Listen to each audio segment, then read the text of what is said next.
Hello, you are listening to the Gamer Librarian Podcast, the best podcast you can find on this side of the multiverse. I am your host, Adrian, and today I will be talking about Dune Awakening, Captain America Brave New World, and more. Afterwards, be sure to subscribe to be notified when future episodes are released, and show your support by liking and leaving a comment. Thank you for joining. All right, thank you for joining on another great Monday.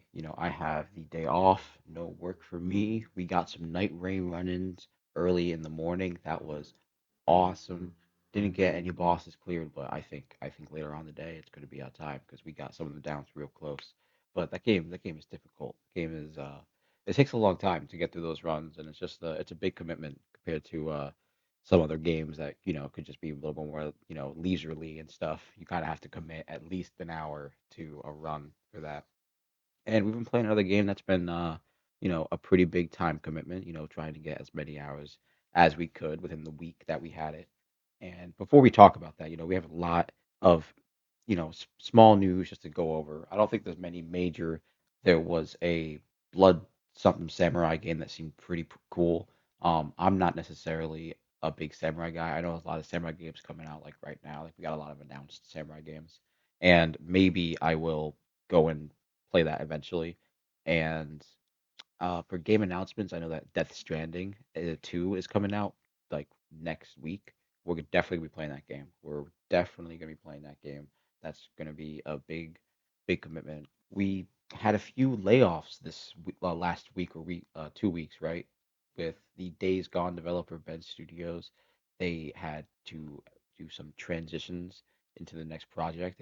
I suppose their remaster of the original game just didn't sell as they hoped, which I mean makes sense, right? It didn't sell the first time, I imagine, just because of the way it was, and then I guess this version maybe was the one that came out on PC. That's not terrible, and I imagine it runs really awesome on PC. But damn, that's crazy. I don't know. I feel bad for anyone who got laid off from that company. But another big surprise was that now I think this is like an Overwatch 2 Destiny situation, which those are two vastly different games backed by larger companies. I think Splitgate is like a much smaller kind of backed series. Now I know nothing about the first game. I remember it being announced and being coming out like way back when, like 2019. I think it finally released in 2018 or so. And that, it seemed like a fun Halo spinoff, and I was definitely surprised to hear that it was getting a sequel this year.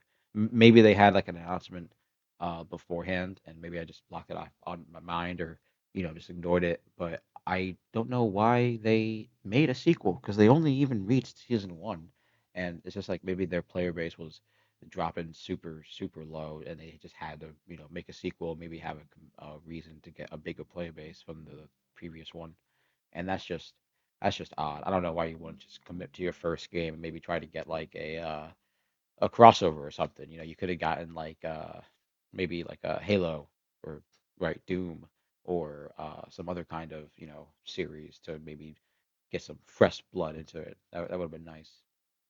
Now, something that I don't think we got to talk about because it happened at the tail end of Summer Game Fest two weeks ago or so.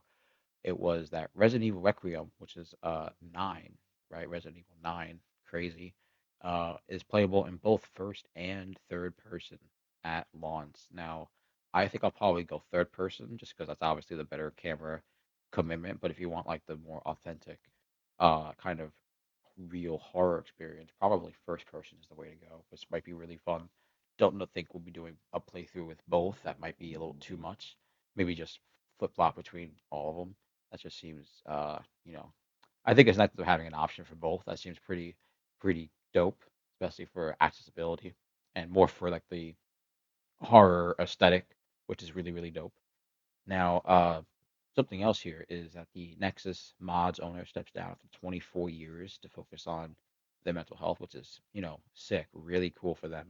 I'm glad that they're taking that step and that kind of push forward for themselves. That's really dope.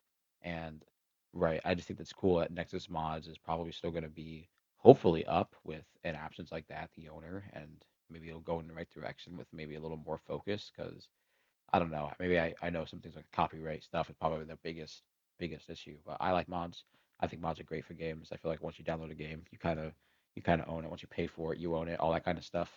And hopefully they get the help they need, which is pretty dope. Because I use Nexus mods. I would rather have the service be accessible to everybody and still be there, especially by the original uh owner and stuff. Yeah, that'd be really really sick. All right, so Dune Awakening, just the game to get it out. Let's focus on it. It was a big commitment for me here on the podcast to read through those books and then experience this game. I thought it'd be pretty dope, which it turned out it really was. It's definitely cool to be on Arrakis in a more action role play oriented setting and experience what it's like to survive on Arrakis, and that's pretty much the basis of the game. There's an overall story which is hit or miss for a lot of people. I would say it's a miss for me, right? Because I think the biggest issue for me is that it's missing the heart of Dune, and the heart of Dune just like is the Fremen. You don't have the entirety of Dune without the Fremen. I just feel like without their absence, the story is just really mute and doesn't even make sense, which is all right. It really is all right. Now, the game itself is solid. I think it has a really good foundation, but there's a lot of hangups. It feels like I'm playing a beta version of the game. I mean, it's a little bit of just what it feels like. I feel like it could have a little more pizzazz to it. Um, Now this game, I would say it's probably a cross between um, something like Rust and maybe like Fallout 76 with the more social aspect of it. Now I haven't played a whole lot of that, not even the PvP, just because specifically the combat it's too much. The combat is a lot like to throw at you all at once. Like for me as a solo player, I find that uh, delving in the dungeons by yourself is pretty much a big hassle, just on your own, and it's pretty cumbersome trying to deal with fighting multiple shielded enemies, especially melee range, and then you have shooting at you. A lot of that is hindered by the fact that like the shooting is relatively just not as great, especially with like the cover system. And then they had an update to the game where now you have to hold Y to collect bodies, but on when you use a controller, Y is the button that you use to switch your pallet wheel, your weapon wheel for your equipment, right? And I have to fiddle with the settings to see if I can do that. I think you can. I think you can hotkey controller settings, but it's definitely just annoying. Now, I did play it on keyboard as well. Keyboard was actually really nice. I do enjoy playing on mouse and keyboard a little more than controller. So I'll probably actually stick to just mouse and keyboard if I find the controller to be more annoying. Now, I enjoy fighting against Arrakis. I think that preparing yourself for a trick or a trek out in the desert of Arrakis is awesome. You have to prepare yourself for water, make sure your gear is like repaired, and if you have vehicles, you're fueled and all that stuff. And you even have to like map out where you're going, which I really like. If you're walking or on foot. Now I haven't gotten an ornithopter, like I haven't flown yet. That's not really what I'm here for. I'm playing the game to find the Fremen, and it's sad to say that like I think the Fremen are actually we predicted this before, and they're actually saved for an expansion, which I call bullshit.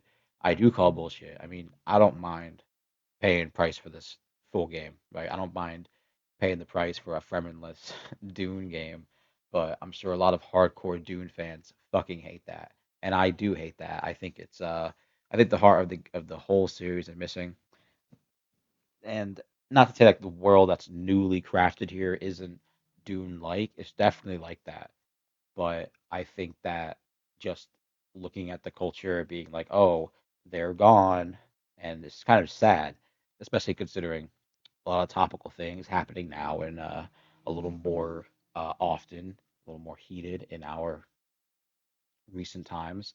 And I just think Dune is just as relevant as ever. And it's crazy that in this time, a Dune game has a genocided Fremen while we still have really awful. Middle Eastern problems. I think it's pretty terrible. So bad timing for a game like this to come out. I guess I don't think it's hurt the franchise in any way, but I just think that it's definitely something to consider talking about with the game. That's just what I feel. And I miss the Fremen. I would have preferred to have a Fremen class to play, which they're not going to have unless the expansion comes out. Now, if the expansion does have a Fremen class, hardcore restarting. I don't care where my current character is. I'm at like level 50, 49, 50, about 50 hours in, and we just did like all the trials for the story. I just blasted through all the trials, did what I could. I'm gonna try to my best to probably level up and get more research points and do the ornithopter. That seems like the best course of action. But yeah, until the Fremen come out, that's pretty much the last time I pretty much care about this game. The next expansion should be the Fremen. I think that there's a season pass and they have the Wildlife of Arrakis expansion, which I haven't done yet. So really, I this isn't as far as I would have liked to play in this game. But like 50 hours is 50 hours. That's a long time already. And put in a long time as best I could. Now, the expansion will probably be that, and other than the Fremen coming back, which should never have been an expansion ever, it should have never been an expansion. I call full complete bullshit on that. This should probably be like the spaces of Dune or something like Spacey of Dune, and you go to a few more Dune planets, right? I think that Dune is done. We have sand, we have the desert, we have the rock, we even have like poison and other weather effects, things like that, which is sick, super cool.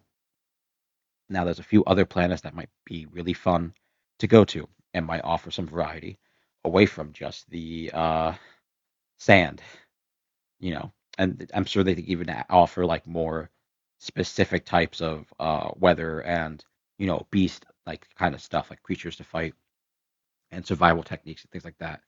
And it'll offer like a lot more variety for maybe even starting out, right? I think like maybe a fun option for the game would be, oh, you don't want to start out on Dune, you can start out on here and then work out your way to pay to get yourself on the Dune. Because the story here, it's just like you're chosen to go find the Fremen, and I call bullshit on that because the Fremen should have been in the game in the fucking first place. Fuck that. I don't know what, because like by that point, what does that mean if the story, what does that mean for the story if like you're a Fremen finding the Fremen? Now that's the big brain take. Now I haven't seen the end of the game. I haven't seen the end of the game, but like we've already seen hints that like your character has Fremen blood in them for whatever fucking reason and shit like that. So I think they're probably like the Golas, the ghouls or whatever from the thing that like Duncan Idaho is. That's what I think these guys are from the just my guess. I haven't seen the end credits, so until I see that, I'm not really gonna confirm. And I'm gonna try my best to not really look it up until I see the end credits. That's probably as far as I'm going to commit to playing this game. And then maybe I'll try out the expansion if the season pass is on sale. I would love to get the expansion, but it's like $30. That's like a lot for one season for a game that feels like a beta. Yeah, it's just it's not as good as I would have liked it to be when it came out. I know IGN just put out their review, I think today or maybe a few days ago, and it got put like an 8. I wouldn't give this game an 8. I wouldn't give this game an 8. I'd give it like a high 7, you know, but like really, I think it's like probably like a 6. Really, it's just really the way like it plays. It plays a little slow and clunky. I kind of would have figured there'd be a little more,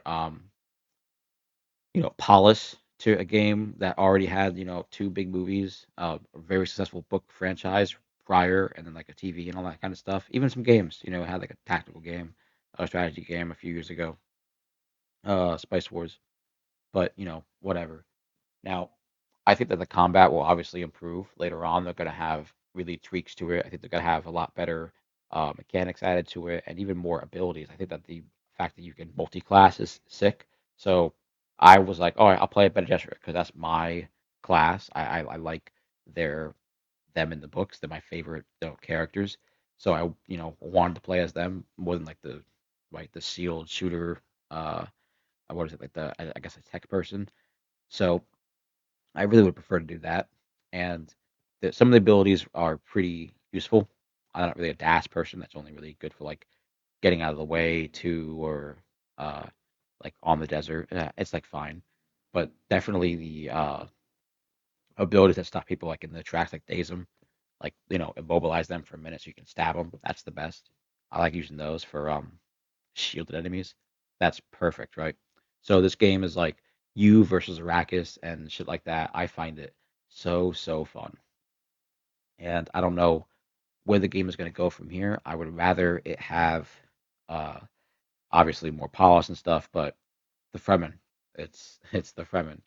I I know that like it's the part of the premise that they're not here, but it's like we're looking for them, and it's obviously we know they're gonna be on the uh on the planet, and I think they're probably gonna add like a zone where you can sandworm ride because they're probably not gonna do it in the early areas because then you're just gonna have like a bunch of people riding sandworms while regular players, like regular new players, are doing that. So I think they're gonna have a later area that's only sandworm specific to riding, right? That's what I think they're gonna do in the future.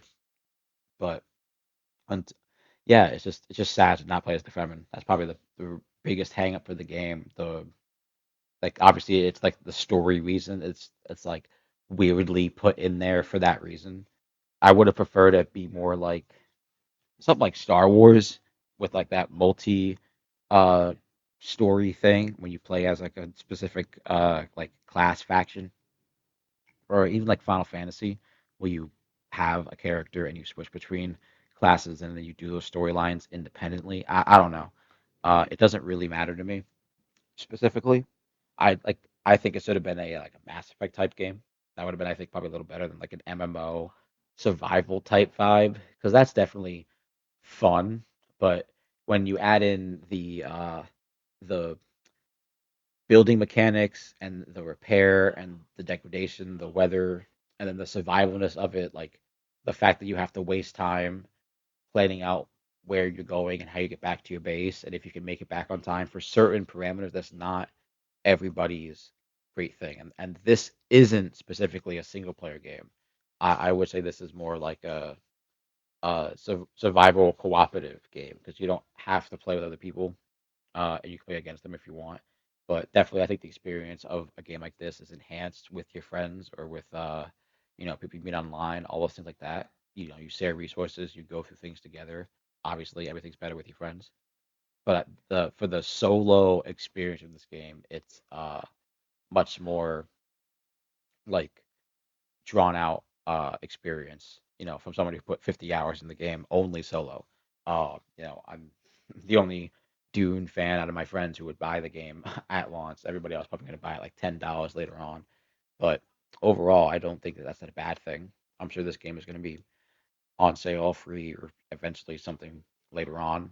I would have liked to have gotten this game on PS5, but the version option wasn't there yet, so I guess they just can't have the game able to run on the PS5 yet, which is perfectly fine. Yeah, it's just we're here now. I think the video that we put out for the Dune Awakening like launch was like 11 months ago, so about a year, right? About a year since I think we were showing this game off and being relatively excited for it. But now that it's here in our hands, and we read the books for this, we have a little more context. We have really good idea where the game is gonna go. I think yeah, it's definitely a little disappointing because knowing that I'm gonna be paying extra for the Fremen, that doesn't sit right with me. Paying a game that didn't have the Fremen in it. Yeah, it's just it is what it is with that. That's all fine. But we know if I'm going to come back, it's totally fine. Now, I think that if they do a DLC where you become a giant sandworm, that is the pinnacle, right? Like you get the feminine in there, you make the game, you know, a a 10 out of 10. You do it. You make the game what it should have been, and you tweak the story to fit in the Fremen as a playable race or whatever the fuck, and then you get to be a sandworm just just because, right? You're already being like every class there. You basically have spice powers, which is pretty dope. Yeah, just make us be a sandworm, and you can go to, you know, the sandbox desert and just be, a sandworm. I think that's probably what they're gonna do, for the most part, definitely. Now, besides Dune, we're gonna be playing Night Rain, obviously. We're about four bosses in. I think the one after the final boss of Elden Ring is Libra, the goat madness thing. That's what we're doing. And the Gaping Jaw updated monster. We're trying to do that before that, like, timed exclusive event, leaves.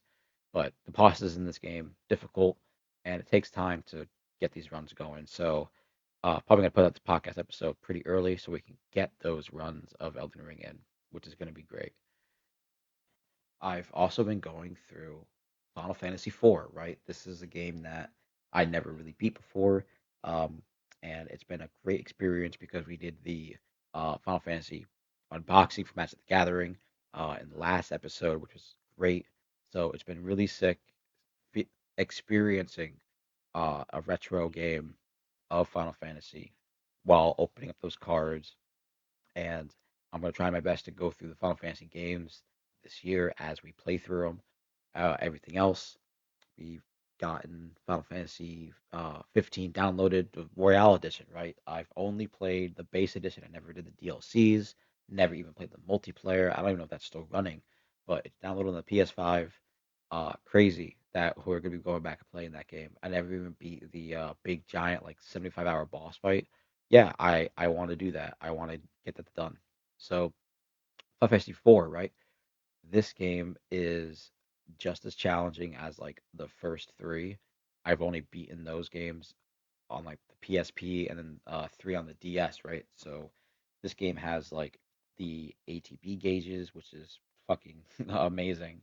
Um, you have to be a little more specific with how you use your mana in this game, I believe. It just feels like it's like very, you know, uh, you have to be very specific about when you use it. I'm not having a difficult time, and we've gotten to the underground. We're doing like the Tower of Babel. I think like we're just about to leave, so we're almost done. We're almost done. It's just a game I've been playing at work, rather than like a whole lot of reading or anything like that. I've been playing Final Fantasy 4 or Super Mario Mon. It's just been a little bit slower on that draw. Super Mario Mon became a lot longer than I was expecting. I wasn't really expecting like eight gyms or eight worlds, really really extensive worlds. But I'm loving it. It's a fun game. These are more games just to pass the time at work while we're doing nothing. Hopefully we get a promotion. We got a interview going up, so that's gonna be pretty nice for this job. So it's gonna be good and pretty easy overall. The Final Fantasy 4 experience has been pretty nice, and we're gonna try and do 5 and 6 as well. That's gonna be probably sooner rather than later. I don't know, depending on games like Death Stranding 2 and I think Metal Gear. Right, I still want to try and do Metal Gear Twin Snakes. It's just that's a game where I'm gonna have to use like a walkthrough just to get through, like, so I'm not wasting my time trying to traverse the map. That's just not really what I want to do periodically on an older game about like stealth and shit. Nah, I'm not really gonna do that. But I would like to get that game and then do the original three before I do the remake. I'm not really sure what I'll do, but we'll probably do one of those because I want to do the Ape Escape missions for the third game. They're coming back for Metal Gear 3, so I have to represent and play those. Like, I have to be there and play those games. So we're gonna try and do that eventually. Maybe we'll do that as soon as we beat Dune or something for the podcast. I'm excited. I want them to bring back Ape Escape. That's really what I want. That would be so sick. So yeah, like Final Fantasy, just been playing that on my phone. Not really sure what we're gonna read. Like, I've been in a lull. I think the last thing we read was like Fractal Noise, and that was already like off of a pretty big lull. I don't know if does anybody else get those lulls where like you kind of don't feel like doing, hobby or interest. Typically you like you're just kind of focusing on like the other ones. You don't really know like what else you want to do. Usually for me, like, I don't read a book unless it's like a big interest and like I'm feel like the immediate whim to read it. You know, it has to be like right there, like oh yeah, I'm gonna get this. I'm gonna see it to the end. It's I feel like finicky like that, you know.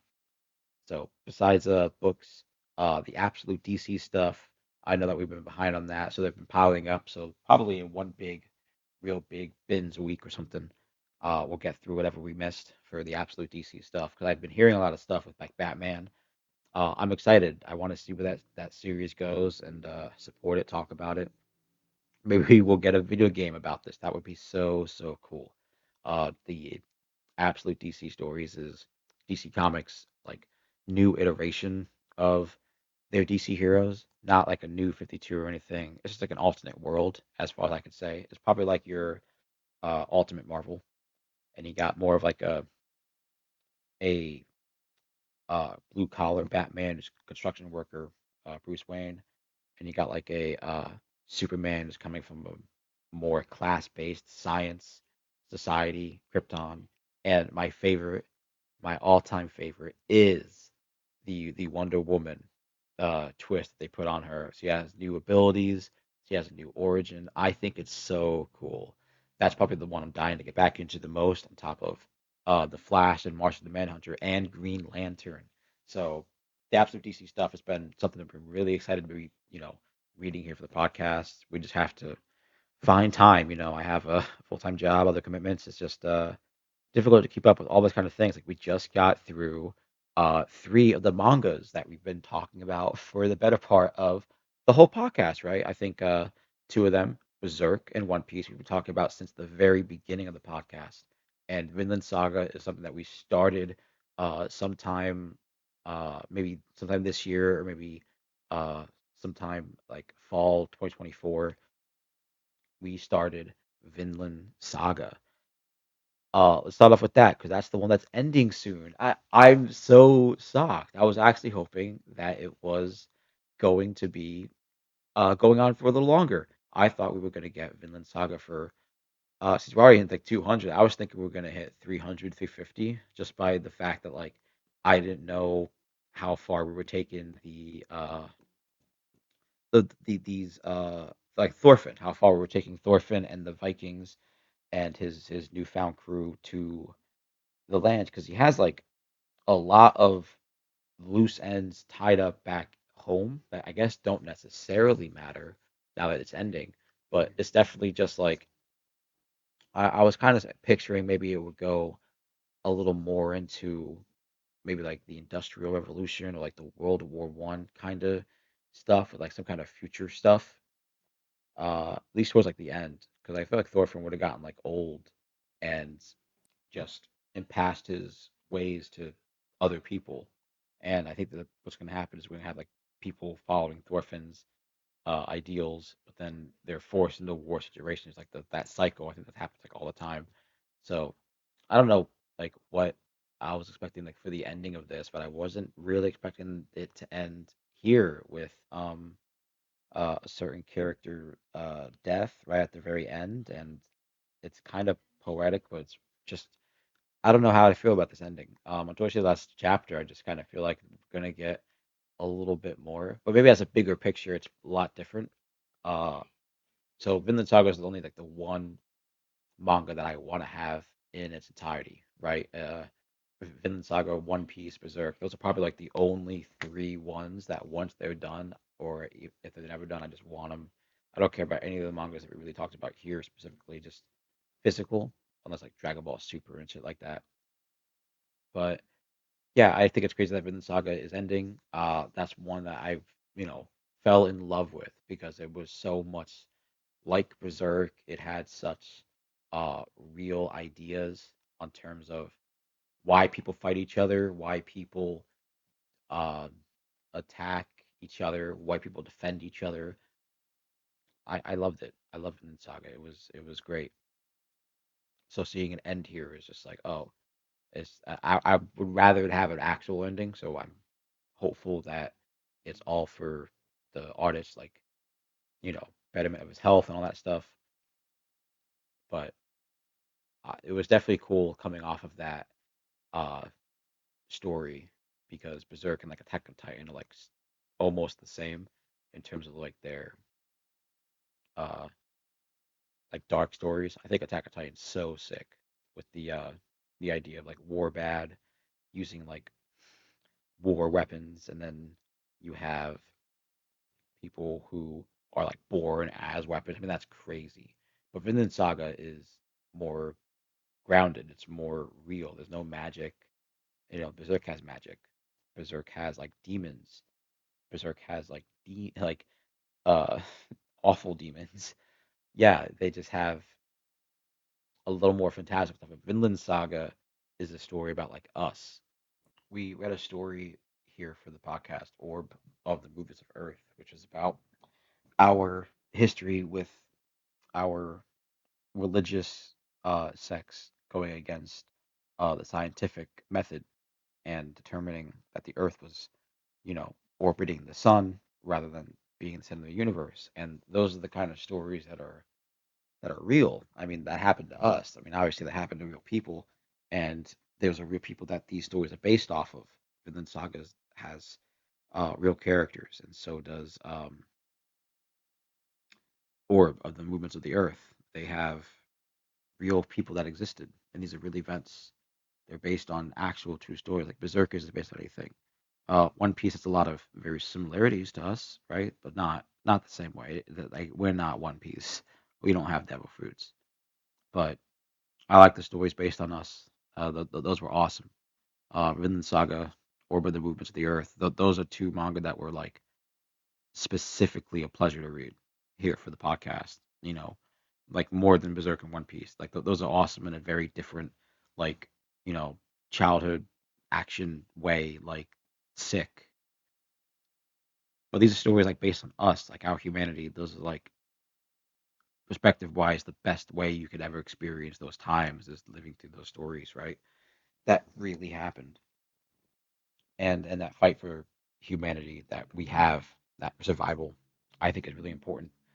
Not just the fight for like science and uh, autonomy that you get from over of the movements of the earth. And I think with Vinland Saga, it's more like we're still fighting for that peaceful world, and we're still doing things that try to push that forward, but we do things still that feel like it's two steps back rather than two forward. So, other than Vinland Saga, Berserk, 381. Uh, I don't know if we're gonna get up to 400, man. It's crazy, but the party has finally left the Kashan capital, where they like were rescued or transported after this horrible attack on their empire, on their capital. Right, the party has become an army. I mean, I didn't know what was gonna happen for the rest of the manga. I didn't know we were gonna get any more army fights. I kind of thought it was gonna be this entire uh, party just going off against Griffith on their own. Who could have known, right? I don't know what's going to happen now with Berserk. Um, we got a big cast of characters here. It's been a long time since the party has had a big cast like this. Since the story had a big cast like this, I believe, a very long time. So hopefully we get more Berserk in the coming future. But we did catch up on one Piece 1150 and 1153. So we also saw the Loki and Elbath backstory. We're probably going to get a little bit more on that coming up, but I think Loki will be the 10th Straw Hat. I always thought a giant would become a Straw Hat member, especially I thought the Fist people would, which is sick with Jinbei. I do think the Bunny Girl deserved a spot too. She was sick, but now that we're gonna get a giant, it's gonna be awesome. So, just to talk about a few movies that we got to watch, right? So we're gonna talk about Captain America: Brave New World. Now, this movie was something that I really look forward to. It's featured one of the characters that I relatively cared about for Marvel, the last few characters that I wanted to appear in the series. That was really just it. So, obviously they teased him in the uh, promotional material, Red Hulk. I don't necessarily like the way that it happened, and they explained it. He's relatively just poisoned to be the Red Hulk, I guess. It's it is what it is. I just yeah, that was a relatively disappointing movie. I mean, they didn't even have the Hulk there to do anything with Thaddeus Ross. It was just, Captain America talking her Red Hulk down, and then they arrest the Mega Mind guy. That was basically it. It wasn't all that spectacular in my opinion. It's pretty sad to say the state of Marvel that we've seen it in, and I don't really care about anything else. I'm not really gonna see many movies. I'm definitely not gonna pay for Disney Plus. I rented this movie, so Captain America, a pretty big disappointment, especially after coming out of Daredevil. That was already kind of okay.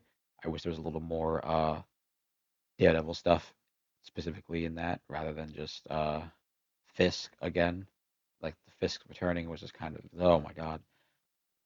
So another movie we watched, which was Predator: Killer of Killers. Now this was a awesome movie. Awesome movie. I mean, the fact that they had the teaser from Prey right there was already amazing. My favorite was the fact that they had the three very different types of fighters fighting together. You have the Viking, right? Very similar to Vinland Saga, right? It's all the Vikings, but these are people that are their culture is born on fighting. And then you have the samurai, who is born to not but born, but like the samurai are meant to fight for protection, justice typically, uh, not like ninjas, right? Ninjas like sneaky and like all that kind of stuff. And then you have the World War II pilot from like Wisconsin or something, which is amazing. I like that they have like those three characters fighting a predator together. That was really sick. I don't know if that moment is in the comics, but hopefully we get a sequel. The animation in that movie it was so cool. I would love to see a one like that if they go to like a alien planet or another Earth, something like that, and they're being hunted by predators, and they gotta like survive using like alien technology. Or we're probably gonna get like an alien crossover with this franchise coming up soon. Yeah, it's just it's cool to see. It's cool to see. We got maybe some more movies to talk about, but mostly just games, right? Just trying to play as many games as I can when I can. We also do like tabletop stuff. My friends, we do like JoJo's tonight, and then tomorrow we're doing like Elder Scrolls. And besides that, I don't really know what we're doing else for the podcast. We might have a our first live episode on our 100th episode, which is gonna be super sick. Um, hopefully that works out. Like in 10 weeks or so, it's gonna be super sick. Anyway, other than these video games, going outside, I hope all of you have a great week. We will talk about more video games and manga or wherever else I can finish between now. Like I'm on vacation coming up next week. It might not even be a long podcast episode. It might be super quick next week. But you all stay safe out there. Enjoy being outside. Everything. Peace.